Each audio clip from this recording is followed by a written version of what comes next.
Australia's unique ecosystems have long struggled under the weight of foreign species. When settlers arrived from Asia and Europe, they brought with them animals that the isolated continent had never seen before: foxes, cats, dogs, and more.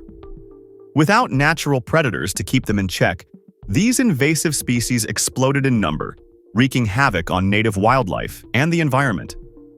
Today, these animals are responsible for both ecological destruction and major economic losses, especially for farmers whose livestock frequently fall victim to predation. Among the many non-native species that have made their mark, donkeys might seem like an odd entry on the list. But their impact on Australia has been far more profound and complex than most people realize. Donkeys first arrived in Australia with European settlers. Horses were the preferred animals for labor and transport, but the harsh Australian environment presented unexpected challenges. Many native plants like gastrolobium and oxalobium contained toxic compounds that proved fatal to imported horses. Donkeys, however, fared better. Their robust digestive systems allowed them to process the toxic vegetation, and their lower water needs made them ideal for the dry interior. For a time, they were the perfect solution for hauling goods and supporting farming communities. But by the early 20th century, technological advances, including railroads and motor vehicles, made working animals increasingly obsolete. Maintaining donkeys became more trouble than it was worth. Rather than pay to relocate or care for them, many owners simply let them go. These animals wandered into the outback and adapted swiftly. Without natural predators and with an innate toughness suited to the arid landscape, their numbers exploded. Today, it's estimated that around 5.7 million wild donkeys roam the Australian wilderness, one of the largest feral donkey populations in the world. Under the right conditions, their numbers can grow by up to 25% annually. By 1949, Western Australia had officially classified wild donkeys as pests. Still, comprehensive control efforts didn't begin until the 1970s and 1980s. In that time, the animals were able to entrench themselves deeply, damaging fragile ecosystems and disrupting pastoral farming. Their impact is far from subtle. Donkeys have heavier hooves than cattle, exerting roughly 1.5 times the ground pressure. This compacts the soil, reducing its ability to absorb water. Instead of soaking in, rainwater remains on the surface, leading to erosion and the loss of precious topsoil. As droughts become more frequent and intense, this damage becomes harder to repair. Donkeys graze aggressively, consuming up to 2.5% of their body weight each day. They devour native grasses and shrubs, often eating young plants before they can regenerate. This kind of feeding behavior not only depletes biodiversity, but makes it difficult to rehabilitate the land later, even for cattle grazing. Economically, they're a disaster. Donkeys tear down fences, contaminate watering holes, and damage infrastructure. Farmers and governments spend millions annually on repairs, mitigation, and population control. Large-scale culling, both from the ground and via helicopters equipped with thermal imaging and GPS, has led to the deaths of over 570,000 donkeys in recent decades. But even with those efforts, populations rebound quickly. And the issue remains emotionally and ethically fraught. Many farmers demand action, while animal welfare groups decry the inhumane methods used. Given the limitations and controversy surrounding culling, researchers and farmers have been exploring alternative ways to manage, or even benefit from, wild donkeys. Some suggest using humane capture and sterilization techniques, or developing markets for donkey meat and hides. But logistical and financial hurdles have prevented widespread adoption.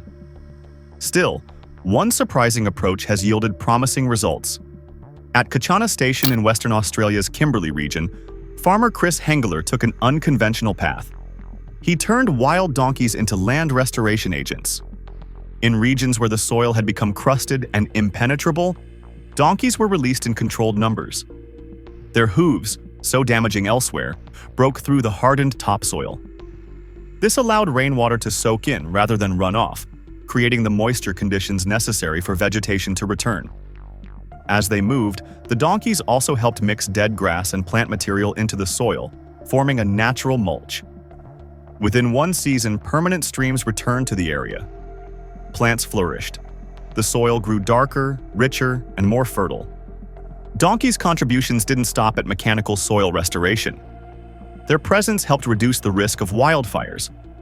Researchers observed that in areas frequented by donkeys, dry vegetation, which typically fuels massive fires, was significantly reduced. The animals trimmed back grasses and shrubs, creating natural fire breaks. They also left behind manure that acted as a powerful fertilizer. Herbivore dung is packed with essential nutrients like nitrogen and phosphorus, which jumpstart plant growth. Many seeds consumed by donkeys pass through their digestive systems intact. Once deposited in nutrient-rich manure piles, these seeds find an ideal environment to germinate and grow, shielded from predators and insulated from extreme weather. Some seeds even cling to the donkey's fur, hitching a ride across vast distances and helping connect isolated plant populations. Perhaps the most surprising benefit wild donkeys provide is water. Like elephants in Africa and Asia, donkeys in Australia have been seen digging wells in dry riverbeds to reach groundwater. These wells, some up to 6 feet deep, soon become crucial watering holes for other wildlife, including kangaroos, wombats, and birds. In arid environments where access to water can vanish for months, these wells are literal lifesavers. Donkeys also create shallow baths, low depressions in the earth where they roll or rub against rocks.